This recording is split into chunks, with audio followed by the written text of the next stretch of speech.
Matty Fresh on the track up estate. And I'm bringing to you live my boys Alec and Nate. Tequila Ty, Jay, Nelly, and Zillin in the building.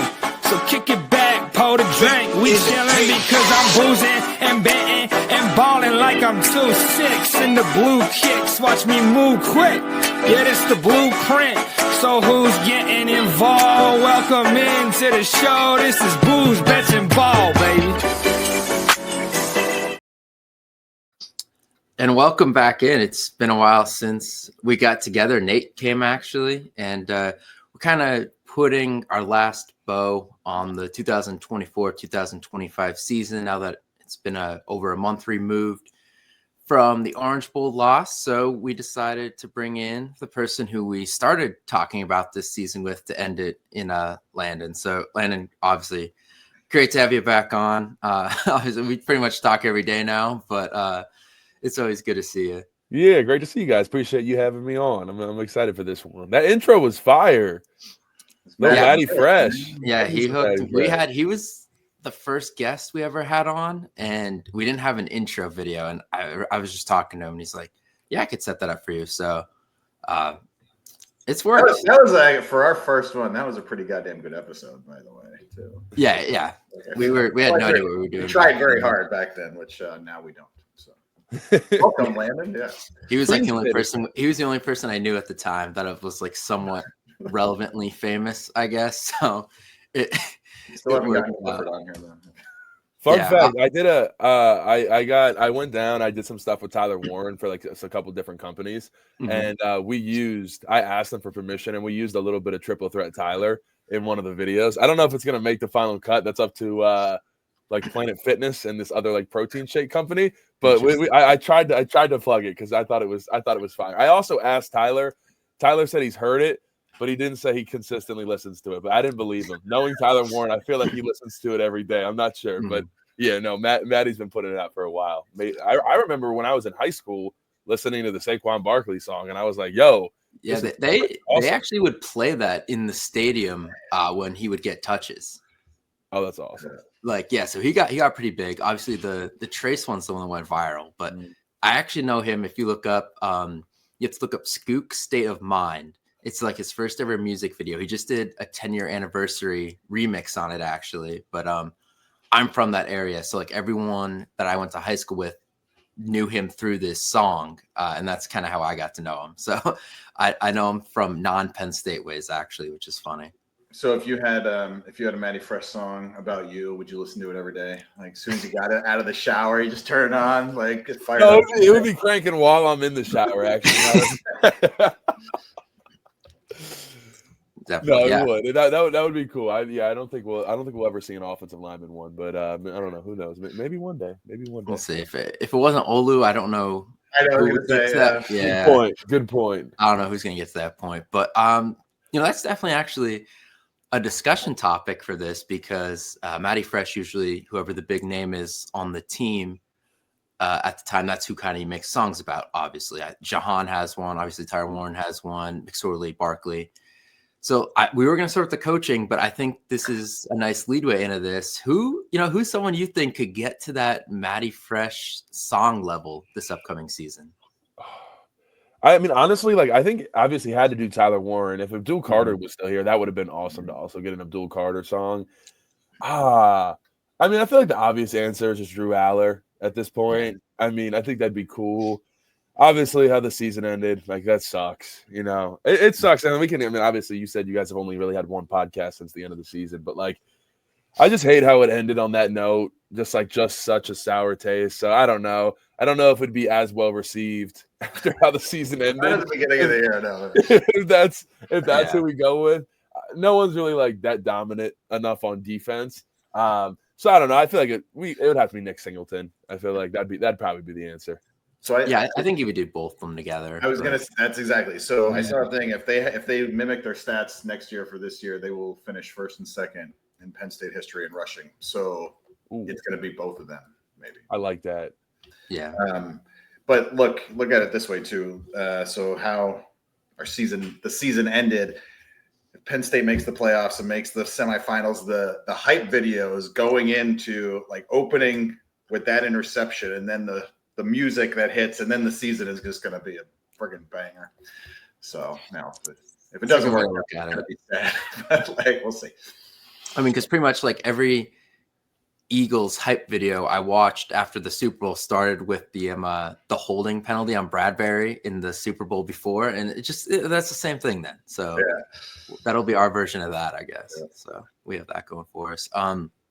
So since we last spoke, though, so Penn State had a couple coaching changes. I think when Nelly and I were on kind of recapping the game, we talked about the fact that Tom Allen had left, and there were whispers with all kinds of different defensive coordinators to take the job. Well, it ended up being Jim Knowles, who the day before Nelly and I did that episode, won the national championship with Ohio State. And I don't know how you could possibly have a better best case scenario than that, where you lose your defensive coordinator that late in the coaching cycle, and then the architect of the national championship defense falls in your lap, but is at least listening to you, where he'll listen to your offer and ends up liking it to take it. It's a unique situation, but Landon, I don't think they could have gotten, I don't know if lucky is the word, but they couldn't have gotten any more lucky with how that went. No, I'm definitely with you. I think we're also lucky that, and James Franklin even said this, he's like, we now finally have the support. And he's very clear. Mm-hmm. He does not mince words to be very clear that he did not have the support, if we're going to be honest, from Sandy Barber and, everybody else that was up top. So now he feels like with Ben Naputi, with Pat Kraft, and it's clear, like, we're able to dish out some real money. I don't think we were ever going to dish out $3.1 million a year for a coordinator, but it's like, okay, let's dive all in. We are all in on Penn State football. And I think for a lot of fans, that's exciting to see. I'm going to be honest. Like, I remember, meetings and stuff where Franklin kept it real with us. And he was like, look, I don't have support. I'm going to bat for you guys. I remember when we were building the weight room, I think that finished in 22, probably like summer of 22 maybe. Yeah. And he was telling us, he was like, look, this was a fight. Like, I had to go to bat for it. There was a couple people on the board of trustees that were not wanting that to happen and shooting it down. And so now I'm sure that's a lot easier. Not I'm sure. I know it's a lot easier when you are, everybody's working in unison from the top down. I can't imagine what that is like to try to be getting things done. And the people above you are like, no, how can we make your life harder? How can we say no to this, that? So now I'm sure that has to be just a complete breath of fresh air for James Franklin to actually have support. And also, I know we'll get into that shortly, but picked up a running back coach that it sounds like we also paid a decent penny for. So the support is there. It seems like the money is starting to come in. If you listen to Pat McAfee, you will think that we have a never-ending hose of money. That is not the case, but we are getting more and more support, so that is good.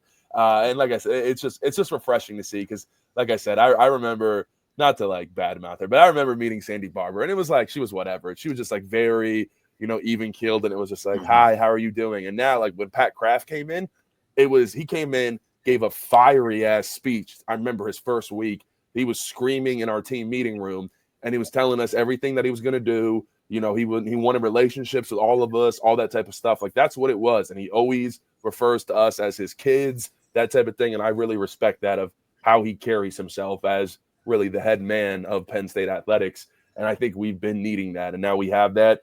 And, obviously fell a little bit short, but I think it's pretty cool. You saw what happened with Ohio State. They fell a little bit short. And instead of everybody abandoning Ryan Day, they said, all right, we're going to give you everything you need for another shot. After Michigan, it looked pretty bleak, but he ended up getting it done. Could we be the next team to do that? Michigan did it. Ohio State did it. Now can Penn State be the team that almost gets there and then still gets the support and comes back the next year and finishes the job? I think it's very possible. And we have a really talented group with in my opinion, not even close. I think it's the best coaching staff in all of college football.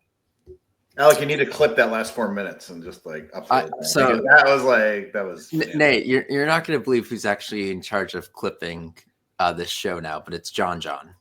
Okay, good. Well, he came to me and said he wanted to do it, so I said okay. So we'll see how that goes, because this will be the first one he actually clips. So let me, Landon, I'm just curious, and you can say what you wish or not here, but when it used to be the board was sort of against spending the money, was that anti-sports / football people, or is that anti-Franklin people because of the Paterno legacy stuff? We can clip this out. It's I mean, obviously, and we all like look, we all know what it is. Like at the end of the day, there was obviously like there's a little bit of a divide there of people that do not want to get with the new school and still feel like, hey, we want to live in the past, and hey, we are now in the present. Like everybody has to get in the present. As much as people love Joe Paterno, I love him. Like I think I never got to meet him, but I've gotten to meet a lot of people that have told me some really cool stories. All this stuff. I've met a lot of people that obviously Joe had a ton of influence on. But at the end of the day, it's like James Franklin is the head coach, and this is Penn State. Now we are needing to win more than ever. The money is super important to come in. The fact that we have $700 million in debt right now, the money has to come in. We have to win. If we were to go and have a shitty season, well, that would not be good. Like if we were to just randomly fall into the early 2000s trap before 05, that would be really bad with us going all in with Beaver Stadium and all that stuff. So I just think overall people understood like, okay, it's time to finally move this thing along. James Franklin has been here for 10 years. Let's give him everything he needs, because I think it's very clear. And I'm actually working on a video about this right now.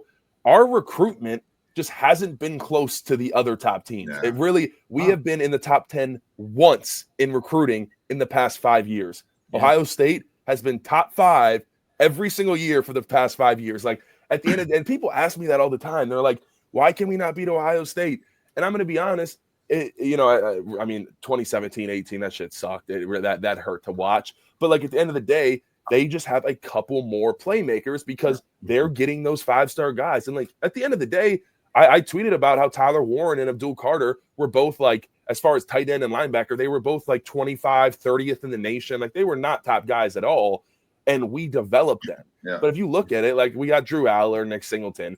But for the most part, like our guys that were really impactful, obviously KJ Winston went down, but KJ Winston, Tyler Warren, Abdul Carter, like a lot of these guys were not even that highly rated. So then you got Ohio State with guys like Jeremiah Smith, and we just don't have that. I mean, Abdul Carter, you can compare. That's the defensive version, I guess, of Jeremiah Smith. But Ohio State consistently has that. We had it with Micah, we had it with Abdul, but it's not like we have this consistent, just elite guys coming through. That's what Ohio State has. Oregon is getting all this money. I was talking to someone today. Oregon has 3 different collectives, and they're just funneling money into that program. And they're spending unbelievable amounts of money in the transfer portal. It's just, we were not playing the same game for a while as these other schools. And really, we're still not. What did we finish? Like 15th or 16th in recruiting this year? I mean, and Ohio State finished what? Like, I mean, once again, I think they were top 3. So it's like that matters. If you generally go and look at a recruiting class, say 2021, and you look where someone finishes in 2024, 3 years later, for the most part, it's normally about where the recruiting class is. That's where you end that year rankings 3 years later, because that's all, the guys. So, I just think it's so hard. James Franklin has done a lot with a little. And I think you guys remember that speech. I think, was that after the 2018 Ohio State game where he said, we need to be great, not good. I forget exactly how it went, but yeah. We're great, not elite. Yeah, we're great, not elite. Same thing. And we still are in the same boat, but it's like we just haven't had that support. Like we have not had it, and it feels like we are starting to get that. So it's cool to see everybody kind of getting in line, but still, it needs to be more and more. And I think with revenue sharing, all that stuff, it should even it out a little bit. And I'm excited. I'm kind of trying to get involved as much as possible behind the scenes and helping with different media stuff and getting involved with HVU a little bit and whatnot. Everything's kind of changing around because no longer the NIL collectives aren't really going to be a thing anymore. I mean, they are, but their purpose for what they were before is going to be entirely different. It's not going to be to fundraise money. That's going to be completely the Excellence Fund. The Excellence Fund is, at Penn State athletics directly. That is, through the university. So the university can directly pay the players. That starts July 1st. So obviously the collectives become pretty obsolete. So they are going to be more about media and marketing and having events and that type of stuff. So we'll see where it goes. But I think it's kind of an all hands on deck situation. So like I said, I'm trying to do my part. I'm sure Alex is going to be at all the HVU events too. So that'll be good. So it is, people will often I'm supposed to be at the Xfinity one, but we'll see. All right. I'm excited. Sorry, go ahead, Nate. Yeah, people complain. They'll say, "Oh, Franklin doesn't win the big game against Ohio State, but at least he's a recruiter or whatever." But I think the point that you made is an excellent one. That he's been a very good recruiter, but and the staff as a whole, but they're still a step away from Ohio State, and that likely comes down to money and stuff. And what they've done to develop talent, starting out a step below some of those other schools, is really remarkable. And you see it especially in tight end, safety, and a couple other positions where they have just absolutely turned guys into monsters. And it's really fantastic. And it does show that if you can get that money to the high school players for improved recruiting, that should pay continued dividends, right? So it's all moving in the right direction. I said I'm tired of seeing Marcus. I mean, shout out Alex for the background, but I'm tired of seeing the Marcus Allen block, block kick six. I can't see it anymore, bro. I was in 7th grade when that happened, and it's still being played on a loop. I'm like, dude, we need a new Ohio State highlight, please. And it just hurts so bad. I think everybody, when we had that pick six, it was oh shit. It's we're gonna beat these guys. And then what ensued. It just feels like it happens every single time. And like I said, people always ask me, are we not prepared? And I'm like, every single time we played Ohio State or Michigan, I felt prepared. It never felt like we went in and we're like, shit, I don't know what I'm doing.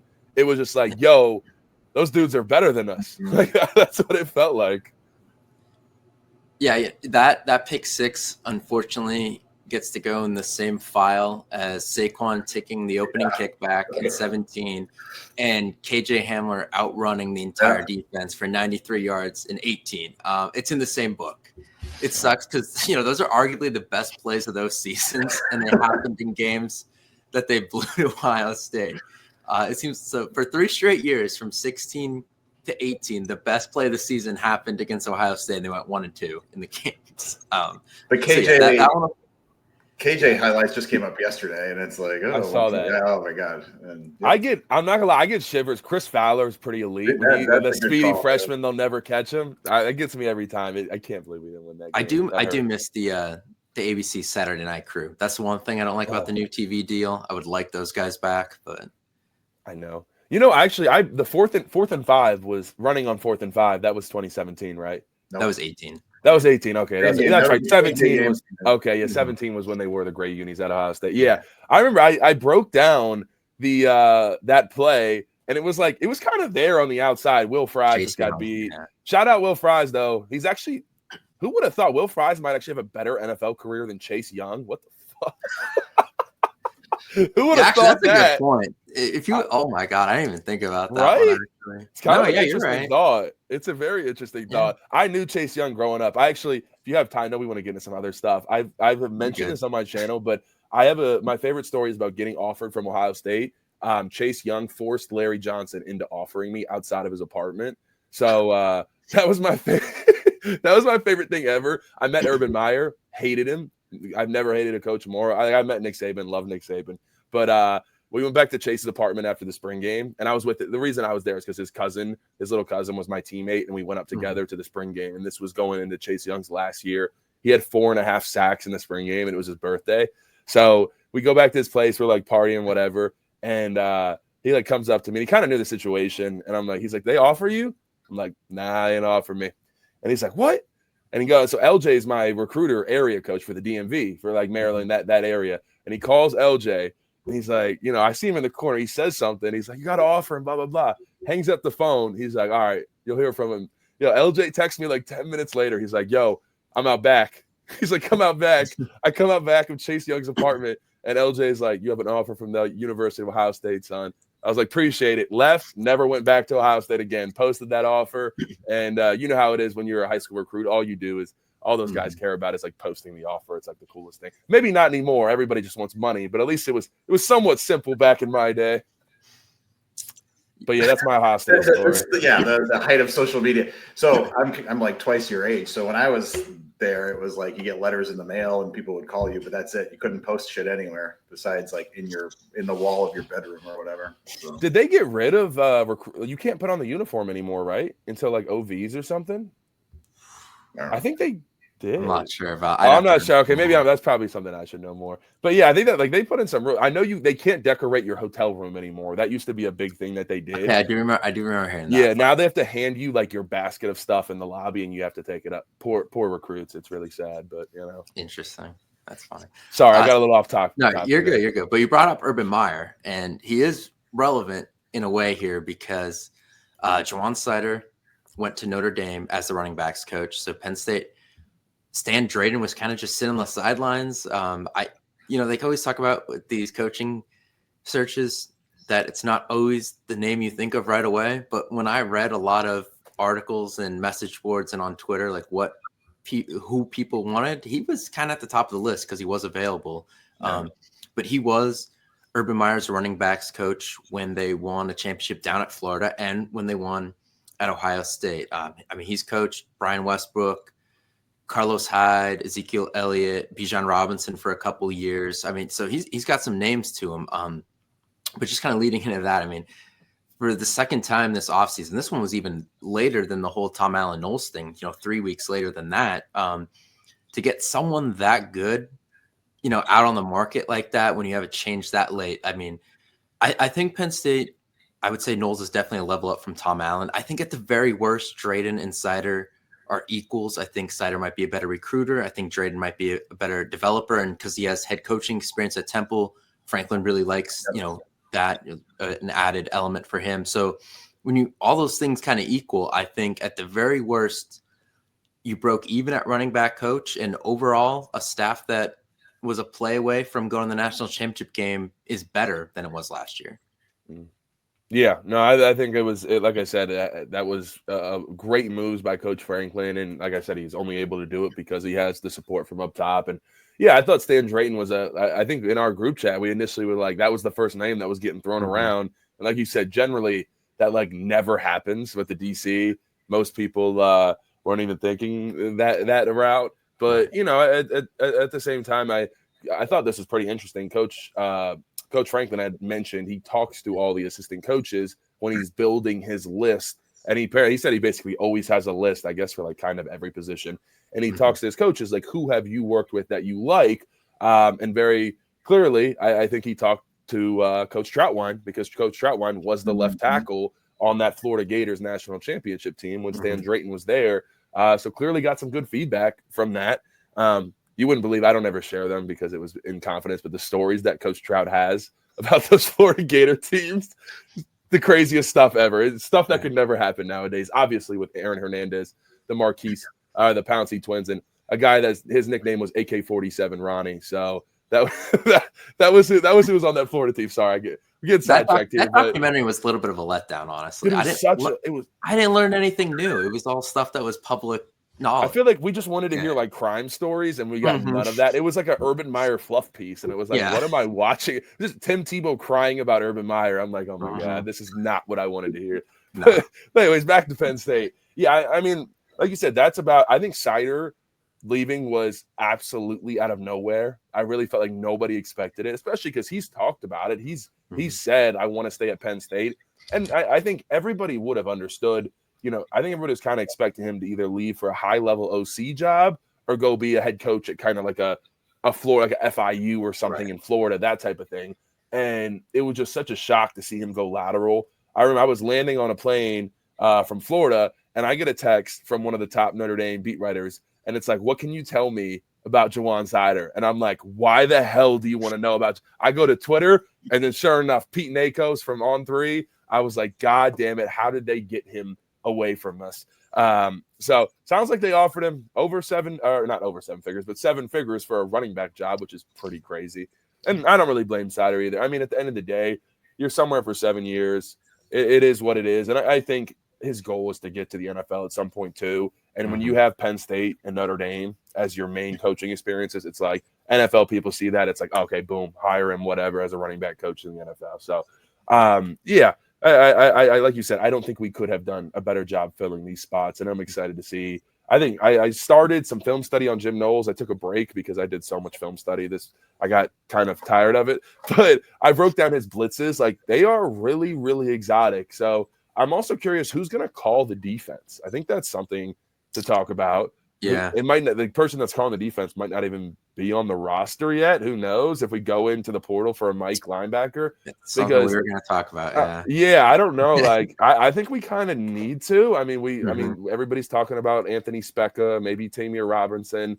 But for the most part, like Kobe King, in my opinion, he always started off every single year a little slow. And then by the end of the year, it was like Kobe King is playing fantastic football. And I get it. He's a little bit of a liability in coverage. Yes.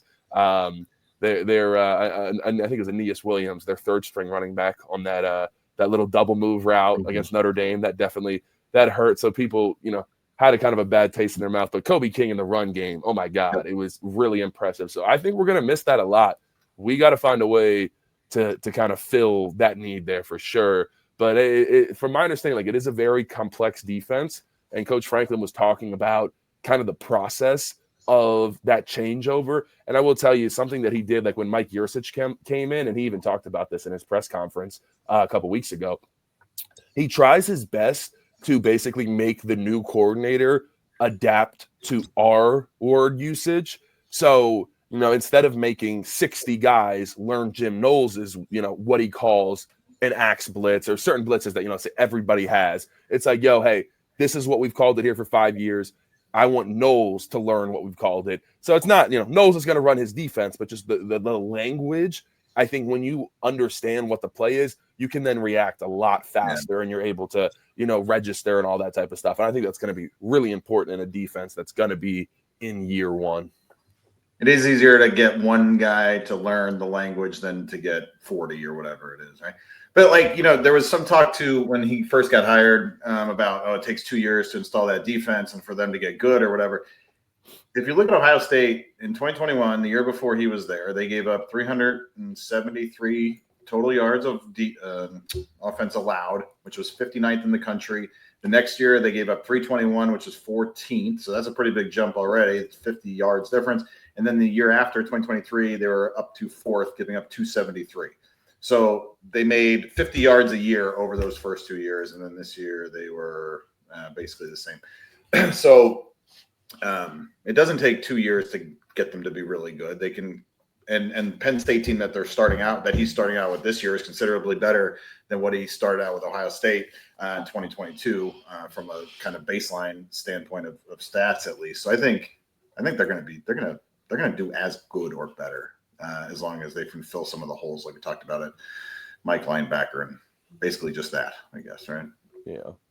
I also think too, like I talked to one of my boys that played defensive end at Ohio State under Knowles, and he told me like there's this whole like all the Ohio State fans are like enjoy the what did they call it? Enjoy the cage rush. They all called it like the cage rush, meaning that like that Knowles does not allow the defensive ends especially to like actually use pass rush moves, and that he makes them like always contain. I talked to someone that was literally playing defensive end. He was a second string guy, and he was like, that's just not really true. He's like, he likes it to be pretty structured. And if we're playing a very mobile quarterback, like, yeah, that would be an emphasis. But he was like, I don't really know. Like I think that kind of got picked up from the Larry Johnson, like Knowles beef, and it was made to be a lot bigger than it really was. But I just wanted to clarify. Some people have been saying that he's going to like limit our pass rushers. I talked to someone that played there. He said that he does not really think that's the case. So, well, they were second in sacks this year. And I don't know how all this pertains. All right, second this year, down last year, I guess. But let's see. I mean, they were second this year. It's too much to look up, but they did good.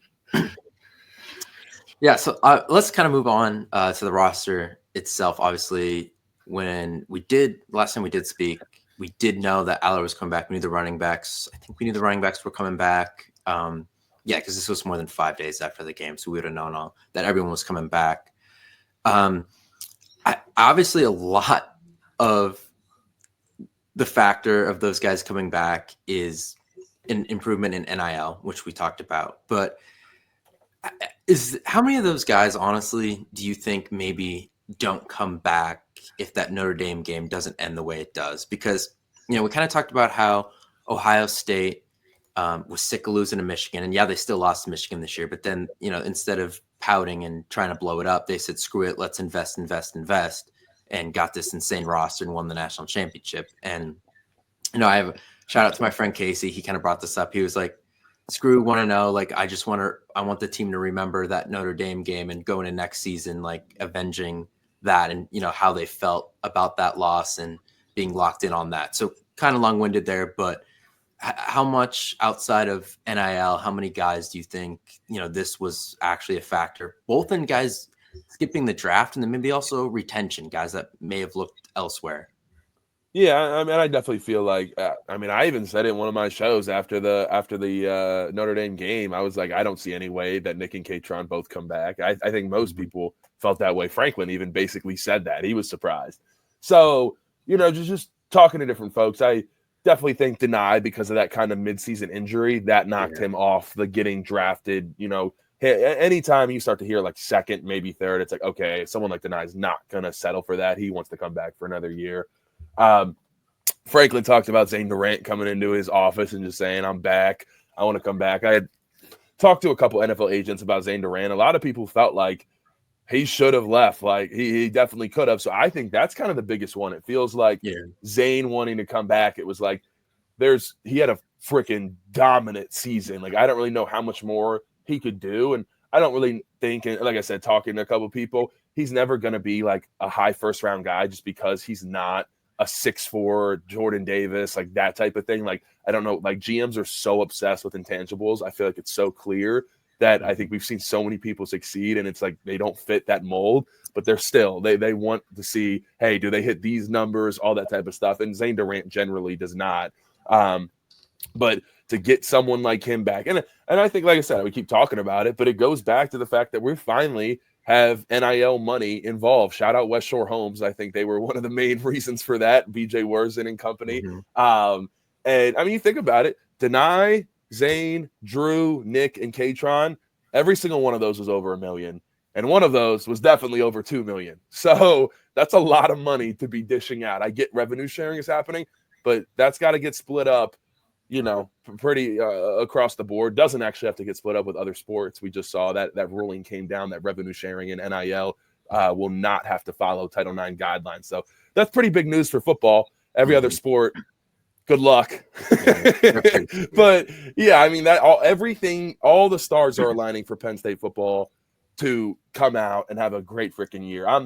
Oregon week 5, that's going to be so big. I mean, we got 3 slack games and then we get the bye week and then we go into Oregon. So you guys know, is like Franklin good off of bye weeks? I forget. I know we lost. Let's not talk about that right now. Let's figure it out. Yeah, the mood is too high right now to I shouldn't have said that. I remember. Yeah, we've definitely not that good off of bye weeks. Shit, was Illinois 21? Was that off of a bye week? Yeah, okay, never mind. We're not good off bye weeks. That's the only reason Trump played. Iowa, Clifford got hurt by, and then right. So what a bad time. Yeah, like that just like we were so close. So many different, like I can't even speak about Iowa, bro. That was such a bad time. This year the buys were before Wisconsin, so that's not bad. And then what was the second one? There was 2, right? There were 2 this year before Kent State, so nobody cares about that. Okay.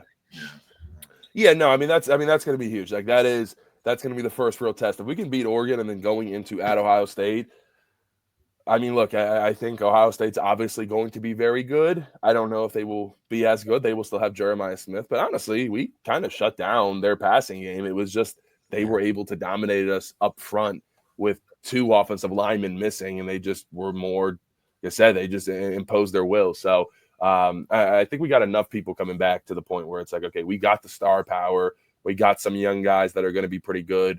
Only thing I'm really just worried about the most, I think, is the linebacking core. I think Tony Rojas obviously was playing hurt all year. I can't stress enough, like if you see someone with that cuff on their arm, that means like their shoulder's torn up. That means that they need surgery and that they're going to get it at the quickest point in time once the season's over. So I think that was, he was also trying to play superhero ball. Tony Rojas was every single time jumping out of his gap to try to go make a play.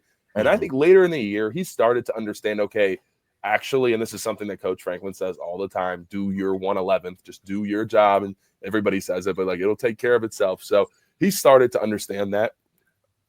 It felt like by the end of the year, but, obviously struggled. Don DeLuca definitely had a good end of the year, huge game against SMU. But, big question mark, like we said earlier, who's going to play that Mike position?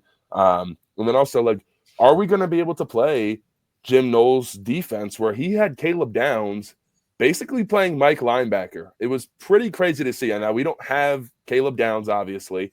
But I thought that was really interesting to see because he had Ransom and a couple other guys, so they were able to do that. I think we are pretty deep at safety. I'm not sure if that's something that, King Mac, whoever it may be, can get involved in. But I'm interested to see like how Jim Knowles adapts because obviously I think this defense is a little less talented than Jim Knowles' defense that he had, with Ohio State this past year. Yeah. Mm. Yeah, no. I didn't know if you were going to say something after that. I'm I know with you because you kind of think it out. So I give you a second to. I know. Well, I'm trying to. I know. When Landon's here, there's a lot more to think out than when you're here. He's way smarter than you are. So that's true. Definitely more than Nelly. So he's gonna be so mad. Process. He's gonna be mad. Oh. He's not gonna get Wait, where's Nelly at? He had to pick up a shift. He said he couldn't come. What does Nelly do for work? So he's getting a full-time job, but don't say where. He's just don't say where. Yeah, I'm not because he's just out of college, but he Nice. works for a family business in the meantime. There you go. So he works hard, I guess. Shout out Nelly. Sometimes. But tell us, I guess, and there's now with the NIL, there's a lot more kind of financial reason to come back.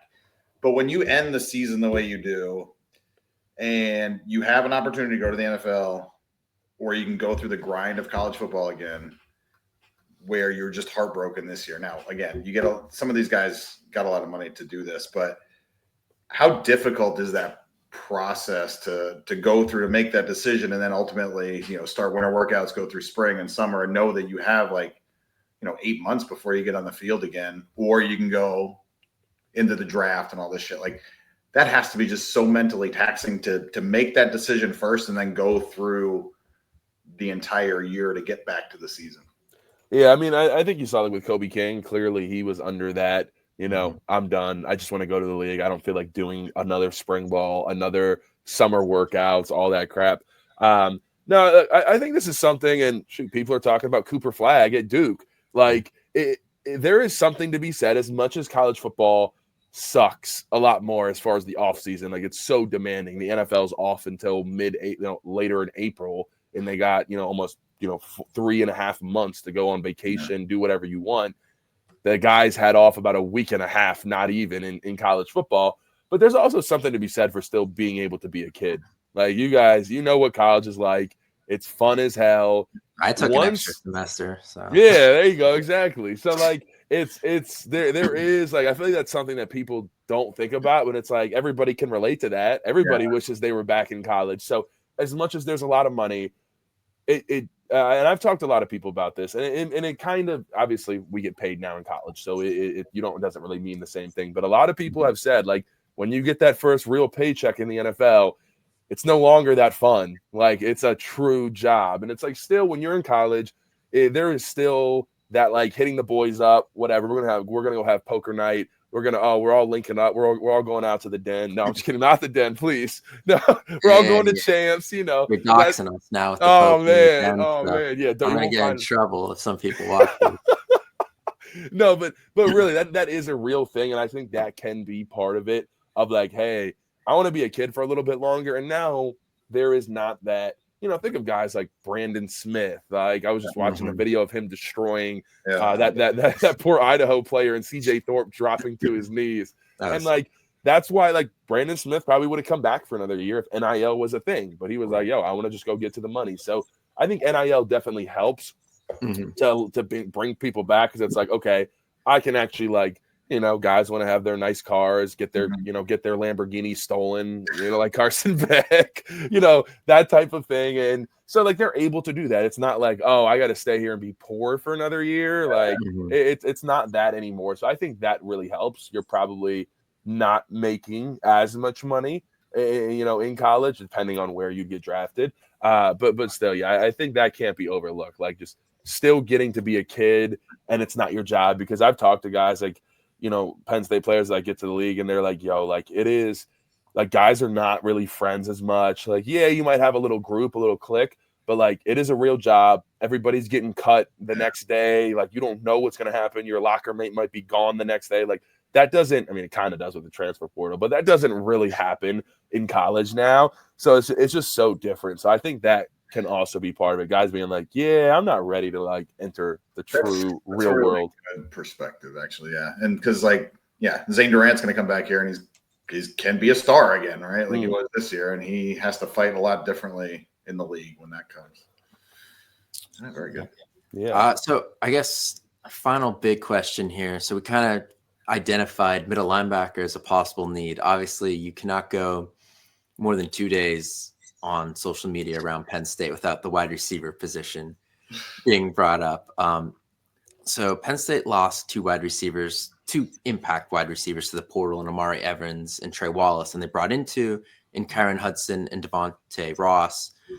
The thing is, I think at the time when they brought those two guys in, they expected at least one of Evans and Wallace to maybe be back here next year. So is there an added emphasis on that position going into that April portal window where, they're definitely going to be going after someone? Or is this, if the situation, like you get a Chop Robinson type talent, a situation like that you didn't expect to come across, is it more that situation, if the perfect guy's not there, like a surefire number one, maybe a decent number two, is it not worth trying to go after it?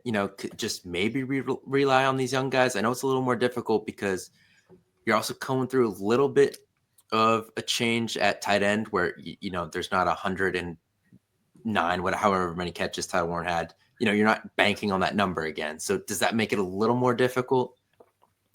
Yeah, I mean, I think you definitely go into the spring portal saying, okay, like we have to go out and try to get someone. I think no matter what, you need someone that's a little more veteran because you look after those guys. You got Caden Saunders, who really hasn't played a lot because he was out all last year. Tyseer Denmark obviously is very promising. I know some people weren't like super happy with what we saw from him this year, but he kind of, I will say one thing, and it's not all about looks, like it's how good you are, but like Tyseer Denmark kind of like looks like I'm not going to say looks like Jeremiah Smith, but like has that like outline, like that build where it's like, yo, he just looks like strong and really fast. And so I think he can be very good. And honestly, like I said, a lot of people were really high on Caden Saunders. I was too. So I think you have to go out and look. I mean, we tried to go after Carnell Tate. We saw, not going to confirm or deny if that was us that threw that that money, but maybe it was. So I think we have the money, and it's gotten to the point where we have some people that are like, yo, we'll throw 1.5 if you need to go get us a wide receiver. I think that's kind of, this is off topic, but like, I think that's kind of a cool part about NIL and like wanting like fans getting involved, not necessarily just fans, like, but these big time donors. The feel, like imagine you go to this donor and like, yo, you can impact our season. Get us this wide receiver and he'll change the entire landscape of everything. And they're like, oh yeah, bet, let's do it. And I gave the example of like, it's like buying Boardwalk and what's the other blue spot on Monopoly? Park Place. Yeah, Park Place. Like it sucks at first. You're like, dude, early in the game, like I don't got the money for that, but forget it, I'll do it. And then you put a couple houses, a couple hotels down, and it's like then someone lands on that, you're making bank. So it might hurt initially to shell out 1.5 for a really good wide receiver, but when he takes that thing 75 yards, takes a slant 75 yards to the house like KJ Hamler, well, you're feeling pretty good, just like when they land on you when you got all those houses and hotels down. So that's kind of my take. I really think we need to go get one more guy because you never know what's going to happen. Injuries, all that type of stuff happens. So I definitely think, who knows what will be out there. I'm sure there's going to be a bunch of guys entering the transfer portal. So I think there will be options. But I think we got to get at least one more guy that might be a little bit older and has a little bit of experience too. So let's see. I'm going to follow the Monopoly analogy for a minute. So the two guys we got, are they orange? Are they red? They're not blues, right? Like, because like Illinois Avenue, which is the third red, is the single most valuable tile in the world. And it's not the most expensive one, right? But it's really reliable because people land on it the most because they go to jail or whatever. too much down the Monopoly rabbit hole. But what did we get out of Tyron Hudson? I feel like it's tough to say. We saw was that Grunkmeyer that said Ross reminds him of Tyreek Hill? Yeah. I was like, please I don't remember him being the Chiefs' backup ever, so I don't know where he got that from.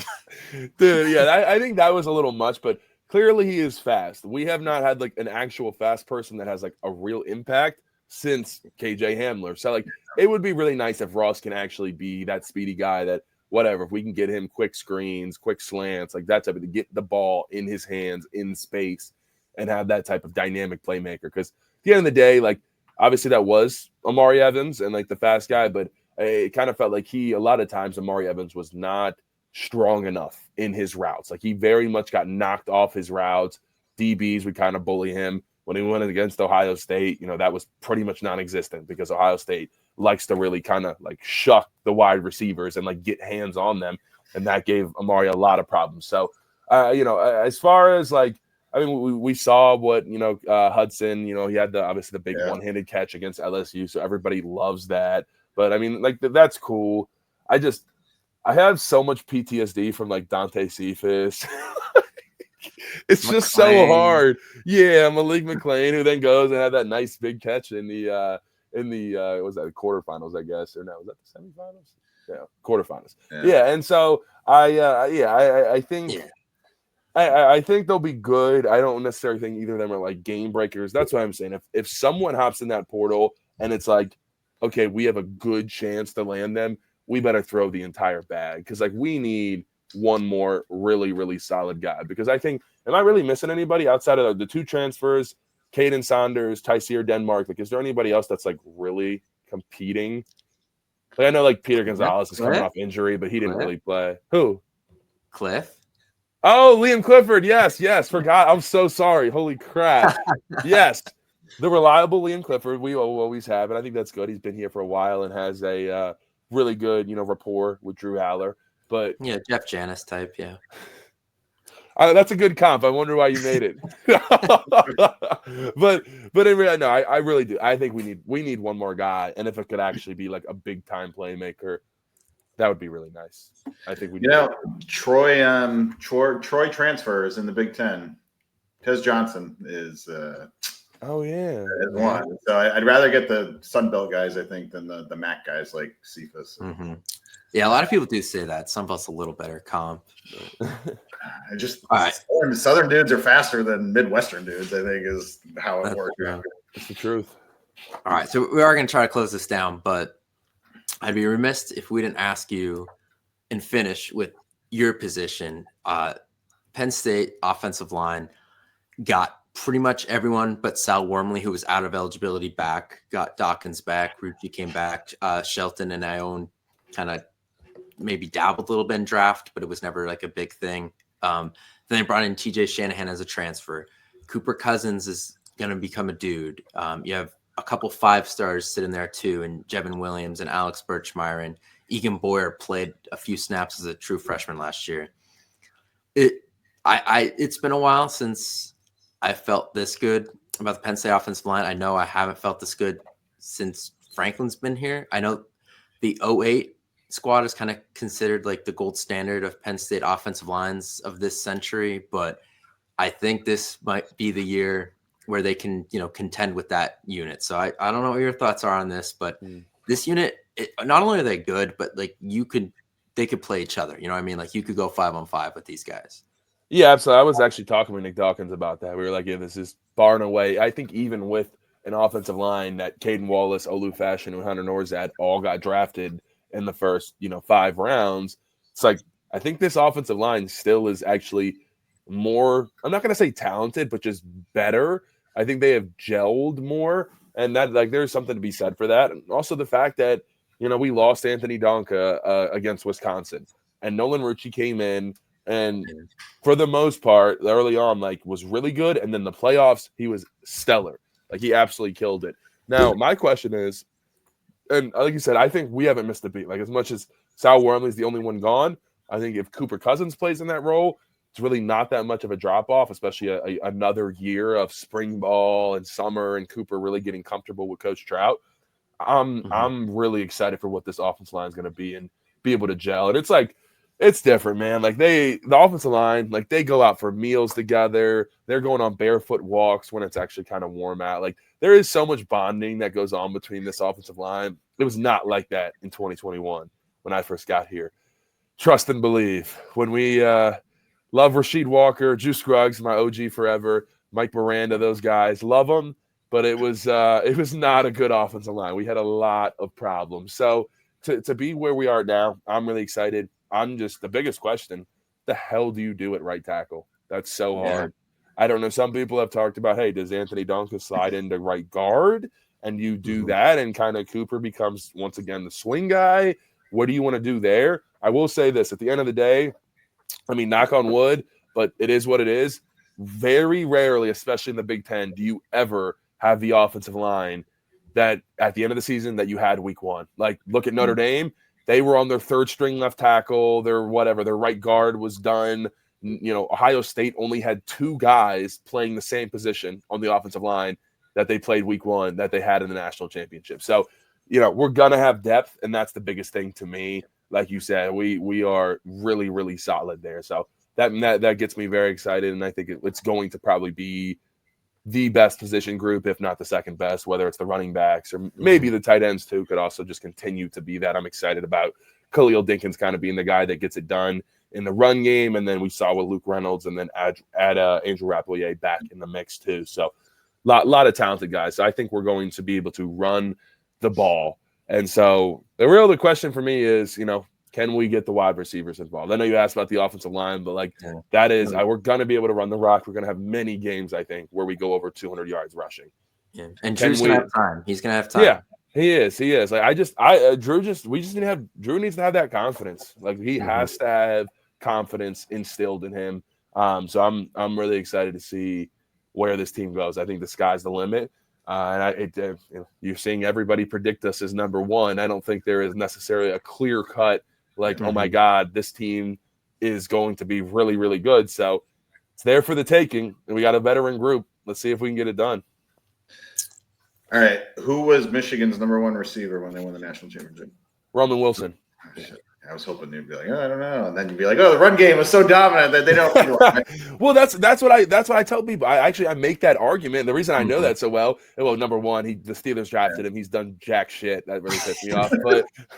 But number two, it's like I was like, even with the most dominant run game in recent college football memory, they still had a number 1 guy. Roman Wilson had 11, 12 touchdowns, something and like first that. Round tight end too. Yeah, exactly. Yeah. So and JJ McCarthy, the end of the day, he was cocky.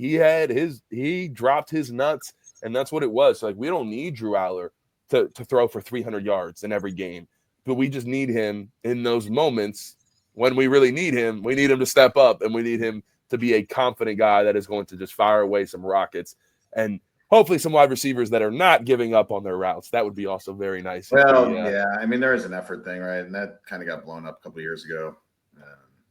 The Cephas year, when everything shit, right? And probably takes some time to rebuild that. And that's why I do think, he didn't have a lot of stats last year, but Julian Fleming coming in as a seasoned person with maturity from being at Ohio State for so many years should help, right? And hopefully that carries over, even though he's gone. Yeah, I think though, you kind of brought up how bad it was with that Cephas KLS group. Being totally gone of everyone who had a part in that, I think is a good thing. I think Evans and Wallace are talented guys, but I think they needed, a clean sweep in there. And obviously Hudson and Bross are not long-term options, but just the fact that it's a new group and Hagen's, it's kind of his show now. It's his guys, even handpicked through the portal, handpicked through recruiting. I think that's really going to help that group. Yeah. All right. Well, Landon, shout out to you, man, because when we had you on at the beginning of the year, you were just getting into the media stuff and everything, but you had an awesome year. So shout out to all you did for, the fans and the team and everyone in between. So we'll close out with you letting us know what you're up to, where people could find you, obviously, and what you have coming up. Yeah, you can find me at Landon Tengwall on every single platform imaginable. So check it out. We got a lot of cool content coming. Got some cool stuff coming. We got a golf video with Tyler Warren. I went down to visit him. I think I mentioned that a little bit earlier, but went down to visit him at his training facility down in Florida in Exos, in Pensacola. Got hit with a ton of snow. I left the day after I left. They got like 9 inches of snow in Florida. So that was pretty crazy. He told me they had 1 snowplow on the entire island. So yeah, it got pretty crazy. So that video coming up. I also have a golfing video. You spoke about the 08 offensive line. I got a golfing video with Stefan Wisniewski that I filmed back in early November. It was like the last warm week in State College. So I've been saving that one. That's going to come out soon. But just a lot of podcast stuff. I'm going to get back into the film breakdown stuff here in the near future. But taking a little bit of hiatus on that one, because it is, a lot of people don't realize how much time that stuff takes. It takes so long to compile all that. So we'll get back into that in the near future. But a lot of training table videos, trying different food around town. I think I've made Nick Dawkins kind of a co-host of that one. So be on the lookout for that. It should be fun. But yeah, a lot of cool content coming out of my channel. And as I said earlier, some cool stuff that I'm in the works with kind of Penn State athletics and all that type of stuff. We'll see what happens. But I think we got some cool stuff in the works to kind of take all this stuff to the next level with where we're going with revenue sharing, NIL, and it's time to take all the content to the next level. So excited to continue to do that. But appreciate you guys having me on. When you get down to Mexico again, like you gotta put some videos from there, man. That's like the I know place in the world. I do. So some travel destination videos. Yeah. Right. Anyway. Yeah. All right. Well, that's gonna do it for this one. We won't be back until after the spring game, but if you want to see me, apparently I'm being forced. I might have to work this day, so I don't even know. But March 22nd, Xfinity Live Wrestling Championships, Happy Valley United event, 4 to 7 at PBR, where the Mechanical Bull is. So I might be there. But outside of that, we'll see you after the spring game. Under 8 seconds for Alec on the Mechanical Bull.